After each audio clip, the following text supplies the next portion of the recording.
All right, we're going to keep things moving. We have an exciting conversation coming up next. In a second, I'll be bringing out three guests. We have Robert Paddock, who's the founder and CEO of Valenture Institute, which is a social enterprise based in South Africa, enabling students to choose schools regardless of their circumstances. And he was previously the co-founder of Get Smarter, an online education company preparing people for the workforce. And Robert will be joined on stage by Mamokgethi Phakeng, who is the Vice Chancellor at the University of Cape Town. She has a PhD in mathematics education, and in 2020, Forbes named her in the top 50 most powerful women in Africa. So we're really excited to have them both here, and their conversation will be moderated by Phyllis Lockett, who is the CEO of Leap Innovation. So I'll be turning things over to her. We're really excited that they're all three here. So here for a discussion about Valenture's partnership with UCT's online high school, please welcome Phyllis, Mamokgethi, and Robert.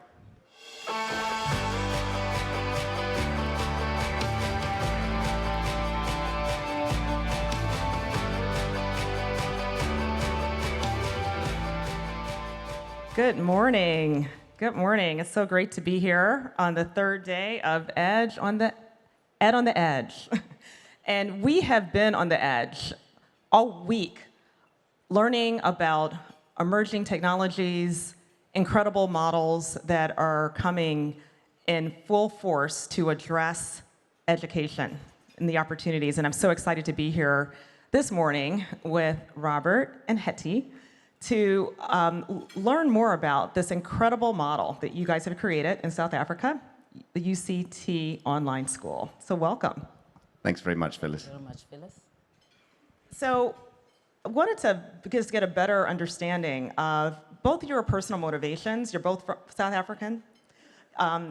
Like the US, South Africa has struggled with diversity, equity, inclusion, and are dealing with the repercussions of that. I heard a statistic you shared the other day that only 6 out of 100 South African children will earn a tertiary, or will get to a tertiary education.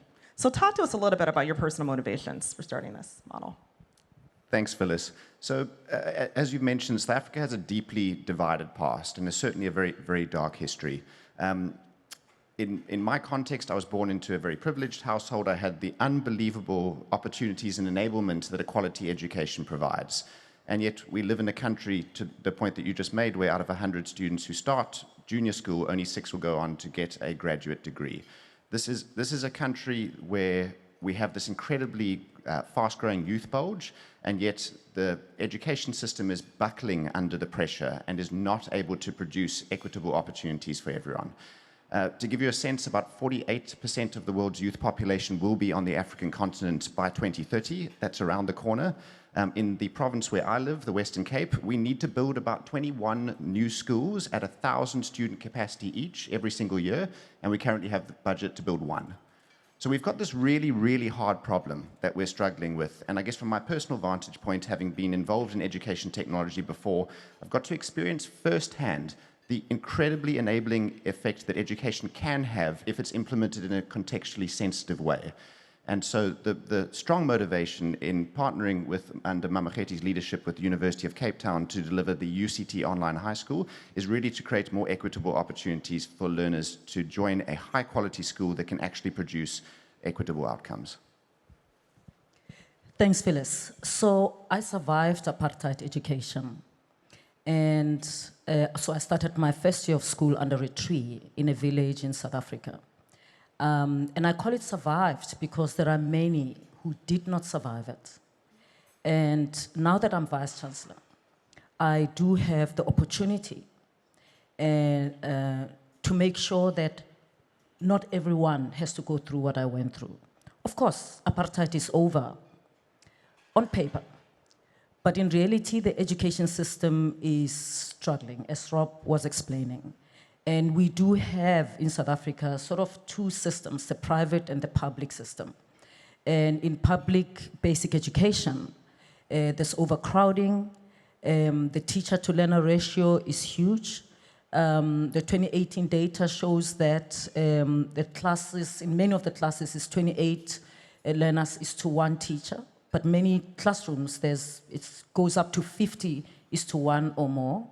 And that's huge if you consider what the average is in OECD countries, 16:1.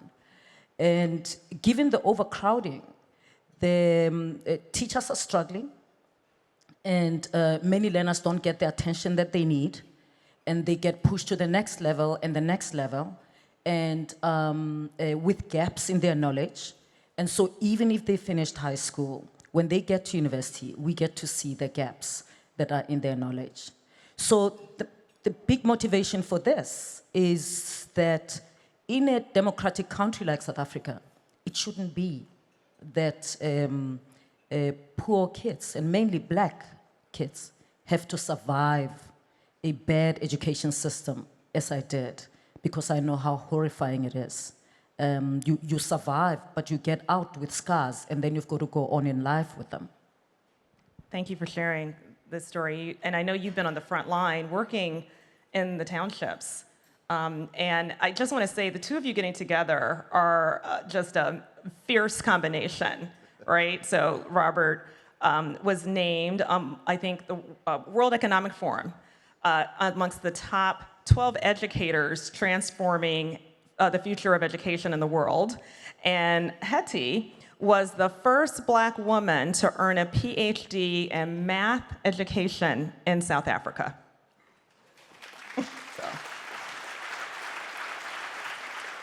So you both seized the moment and to put a dent into the educational divide in South Africa. And so, Robert, unpack the model. How does it work? And I guess we need to understand some of the very hard challenges in South Africa first before we understand the model. One of the big challenges that we have in South Africa is that the average grade level understanding per subject spans about 5 levels. So that means that you can be a grade 7 level mathematics student, but you've actually got a grade 2 understanding of the subject, and yet you're still progressing with the class because the cohort model requires it, and it's largely about curriculum coverage, not necessarily about curriculum mastery. Now, to be fair, that's a very hard challenge to solve if you don't have any sort of integration of technology. Hetty mentioned the incredibly overcrowded classrooms, the fact that teachers are already working in extremely difficult circumstances. So one of the things that we sought out to do with this model is to create a model where it is truly personalized pacing matched with mastery-based learning. So on entry into the UCT Online High School, learners go through what's called a series of diagnostic assessments where we can better understand what are their current learning gaps. And then we systematically work to close those learning gaps, particularly for subjects like mathematics, science, and the languages. And then we put them on a personalized schedule to make sure that our learners are always in the zone of proximal development, where they're sufficiently pushed, but they're not underwhelmed because they actually could be progressing faster. And one of the things that allows us to do is ensure mastery for every single learner. And again, this is just not really possible without technology. And from our perspective, it's one of the great affordances and one of the great contributions that we can make to this model. Now, there's other elements to the model in terms of the way that we think about the teaching resources, the absolute necessity of success coaches who come from a counseling and psychology background. Considering the learners' socioeconomic circumstances, no learners are making progress if they're not feeling a sense of safety and a sense of belonging, and that absolutely includes psychological safety. So we put a huge amount of effort into things like pastoral care and so on, and then learning analytics as a complete backbone to the entire model, where we're able to identify where learners are at risk and target our remediation interventions in a timely manner. Can you talk a little bit how you're creating a sense of safety online? You know, there's been a lot of pushback, right, since COVID of what happens with our students who've just been online so much. So how are you balancing that in this model? Yeah, and there are challenges, Phyllis. I think it's important to recognize that technology is not a silver bullet, and for all of the areas where there are incredible affordances, there's also some drawbacks. However, there are meaningful ways that you can overcome some of those drawbacks. For us, I mentioned our success coaches. They are the single point of contact with our learners, and they're paired with learners from day one with the school until their final day of graduation. They're the primary point of contact where every single day learners are engaging with their success coaches. They're engaging in small groups called homerooms, so they've got that immediate sense of community. The success coaches are also the primary point of contact with the parents, and that triangulation between the learners, the parents, and the success coaches has proved to be incredibly helpful. In addition to that, we have things like integrated meetup apps so that parents and students can self-organize for physical in-person sessions, a rich array of extracurricular clubs, societies, etc. And then, of course, we have student support and student counseling opportunities for learners as and when they need it. That sounds terrific. It's a truly personalized model. And I love the success coaches that are following the student along the way. It's really powerful. Hetty, talk to us about UCT's role in this, and how in the world did you get this long-standing bureaucratic institution to do something so innovative? So when the pandemic started in 2020, we were working on our Vision 2030.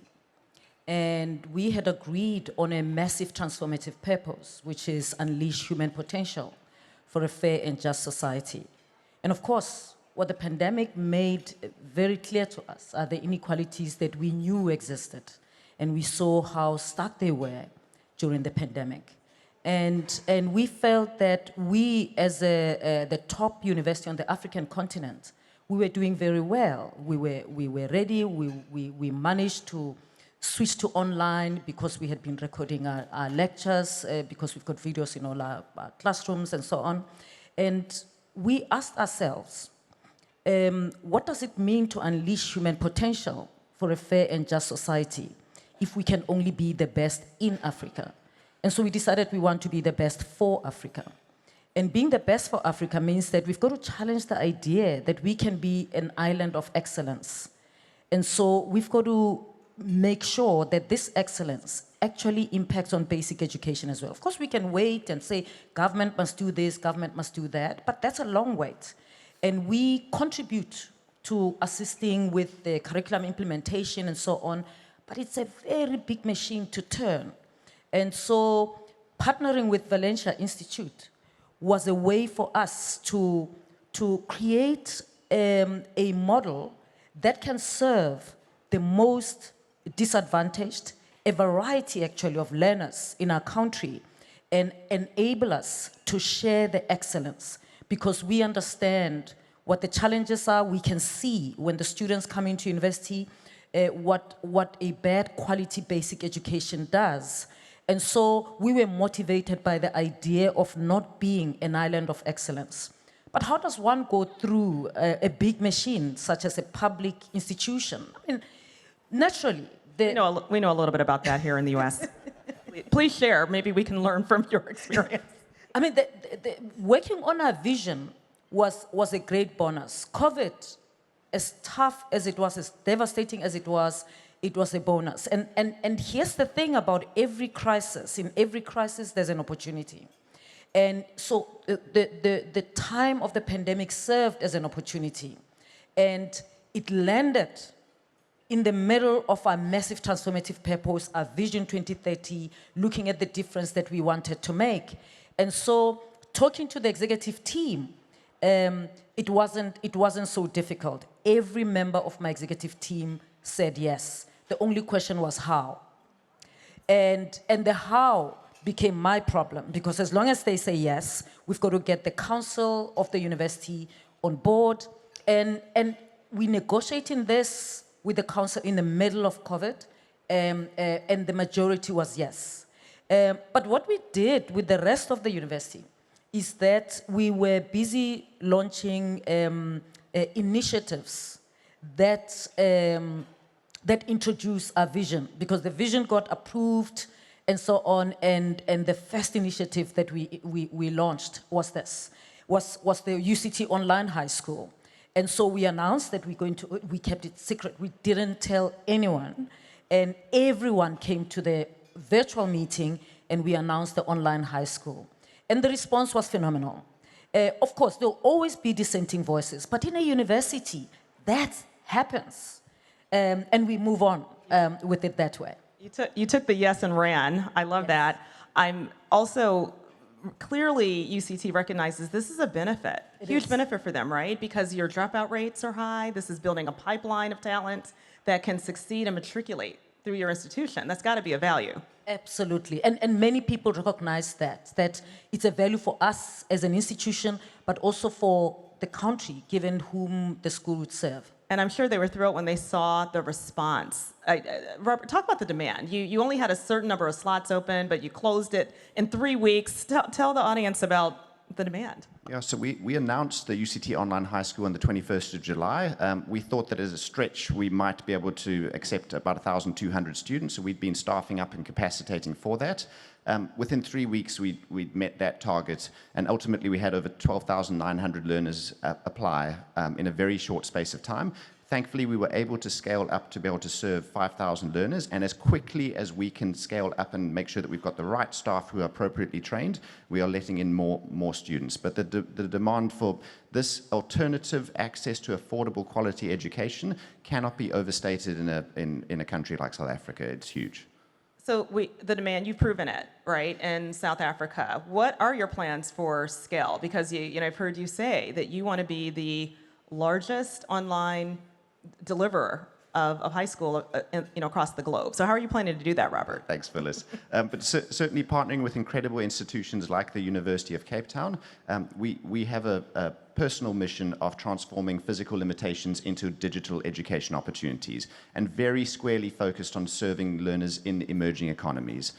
So we are in very advanced stages of negotiations with the top UK university, and again, the focus there is going to be on serving learners in emerging economies, and very early stages of engaging with a few US universities as well. So please do watch this space. We're very, very excited about what the future holds.